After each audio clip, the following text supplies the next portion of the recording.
yaa ngi en direct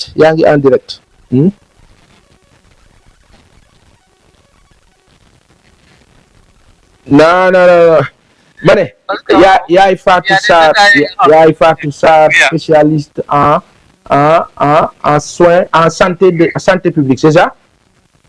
Santé publique et développement international. Santé publique et développement international, c'est ça? Ouais. yaay Fatou yaa ngi en direct fii ci Pass TV chaîne bi nga xam naa ni que chaîne bu bëgg la loolu leer na ma Ousmane noo ko bokk Saliou. Alors, la situation actuellement à l'université, yaa ngi ka suivre? J'ai un peu regardé quoi, mais pas trop. Xam naa ne étudiants yi ñu ngi grève et tout ça, il y a des troubles. Comment nan nga kaa apprécier ak lan nga yaakaar ni que université depuis lui ça ne change pas? Man en fait, j'avais écrit par rapport à ça. Je dis que c'est le modèle qu'il faut changer complètement. C'est-à-dire? Parce que même genre étudiants et bourse c'est ce modèle-là qu'il faut changer. Il faut mu nekk genre subvention pour un travail donné par étudiants yi. Donc étudiants yi li ñuy def mooy que ne état bi daf leen di subventionner. Mais en même temps étudiants yi mën nañu di occuper di def yenn liggéey ci biir université bi. Par exemple ñu nga xam ne dañuy am bourse ñuy liggéey au moins 20 heures par semaine. ci benn département wala benn truc. Donc c'est de l'argent ba nga xam ne ñoom c'est de l'argent gagné c'est pas de l'argent parce que argent facile baaxul. Argent bu ñu lay jox noonu chaque mois te ñàkkuloo ko baaxul. Donc il faut ñu changer le modèle qu'on a modèle bi ñu am noonu moom la ñuy changer étudiants yi xam ne bourse bi ñuy joxe bi ñu leen di jox noonu dañ ko ñàkk ñu jox leen ko. Donc ñoom suñu ko liggéeyul duñ ko jot suñu ko liggéeyee ñu jot ko. Loolu ça se passe même fii États-Unis c'est comme ça que ça se passe dañ leen di def lu ñuy tudd ay work study. dañuy def work study par exemple ñu jox leen si subvention yi noonu work study daf siy nekk. Donc loolu daf leen di permettre en même temps dañuy jàngale naka la ñuy liggéey donc dañuy am expérience su liggéey ci bureau wala ñu am expérience su liggéey. So en même temps beneen bi ñuy def mooy que ne l'argent là mën na nekk li nga xam ne dafay soutenir que yenn compagnie di jël étudiants yi ñuy di def ay internship foofu.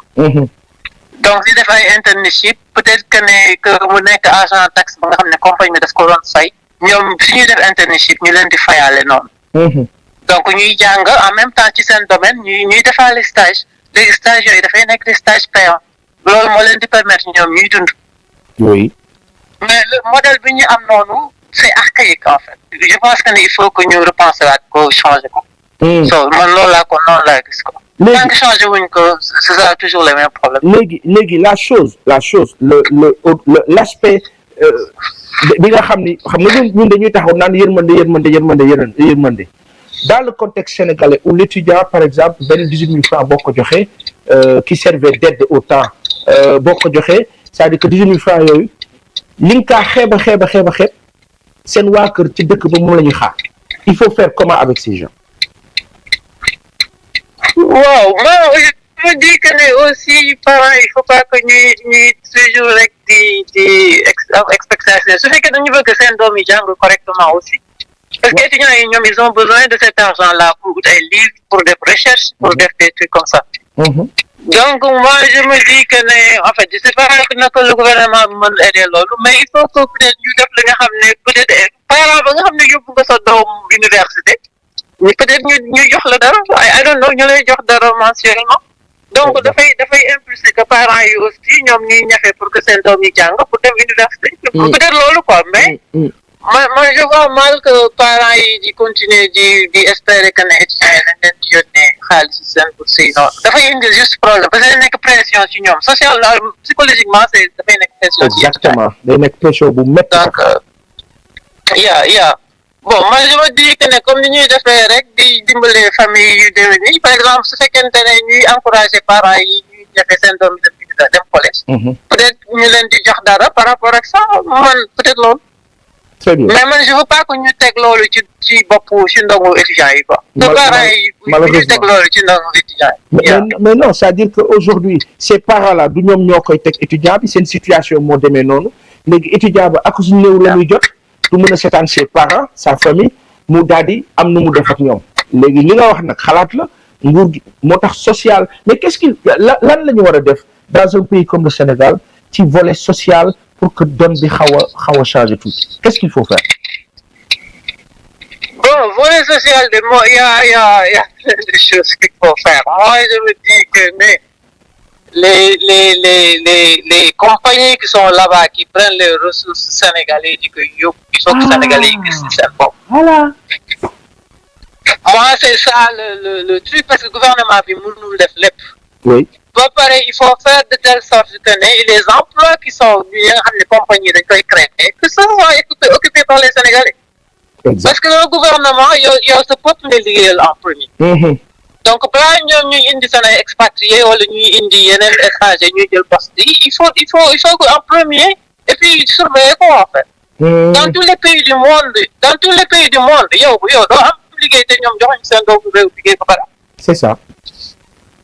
Man fille États-Unis, c'est la même chose. Déjà pour yo so d'être étranger, pour nga am liggéey bu correct même. Il faut vraiment nga nek excellent pour ñu accepter les gens le liggéey bu.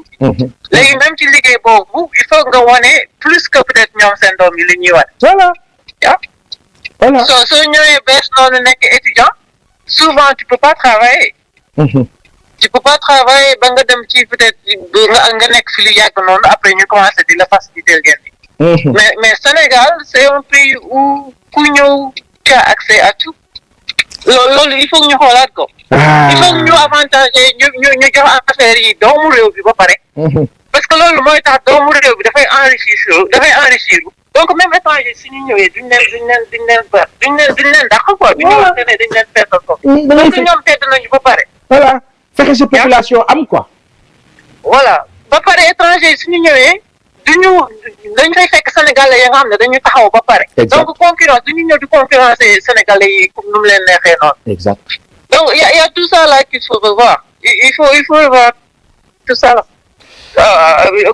Gouvernement bi doomu sénégalais yi lay liggéeyal. Il travaille pas pour les étrangers. Donc compagnie suñu fi ñëwee liggéey bi ñuy offrir doomu sénégalais yi lañ ko offrir. C'est ça. So amee des contrats sous contrat doomu sénégalais yi lañ koy jox ba pare. Oui. Yeah. Mais aussi sénégalais yi ñu changé di koy parce que tu vois des sénégalais aussi nga xam ne dañuy dem extérieur complété ak yeneen étranger indi leen foofu ne ñoom moom compagnie alors que moom donc il y a plein de choses au Sénégal jikko yi il faut mu changer les Sénégalais il faut ñu devenir plus patriotes que truc ñu jiital seen pays d'abord. Bu ñu jiital étranger bu jógee fële juste pour des intérêts personnels il faut faire mettre en avant les intérêts collectifs. Des intérêts collectifs et le développement endogène dafay développer sama peuple ba pare balaa muy développer kenn. Yàlla. Mu mën ci nekk nag ka nga nekk européen ka nga nekk américain ka nga nekk nañu jiital suñu doomu réew yi ba pare. Loolu dëgg. waay yow yàlla na nga fi yàgg waay. Yàlla na nga fi yàgg. C'est dommage qu'on en soit à ce stade. Malheureusement, les universitaires, c'est difficile. Il y a les enseignants. C'est compliqué, ça va venir, il y a la santé. Mais est-ce que yaakaaroon ni état bi dafa war a gën a communiquer ak population yi ak ses acteurs par leur tutelle ñu gën a jege seen tutelle yi waxtaan ak ñoom am fu leen jëme pour que ñuy anticiper ci yu mel ni. Moi, je pense que le système universitaire là, il faut changer ça, il faut mieux repenser waat ko. Il faut ñu repenser waat ko étudiants yi prof yi système éducatif bi tout ça là il faut repenser ça. Tout ça là il faut repenser ça. Donc ça peut prendre le temps que ça peut prendre mais moi je pense que il faut revoir le système universitaire. waaw yaa Fatou kontaan na ma ci aw yal na yàlla fay la yal na yàlla kattanal la wéral la dolli la sutura daanu la woowaat incha allah. Amiin amul problème. jërëjëf. Allez, à bientôt.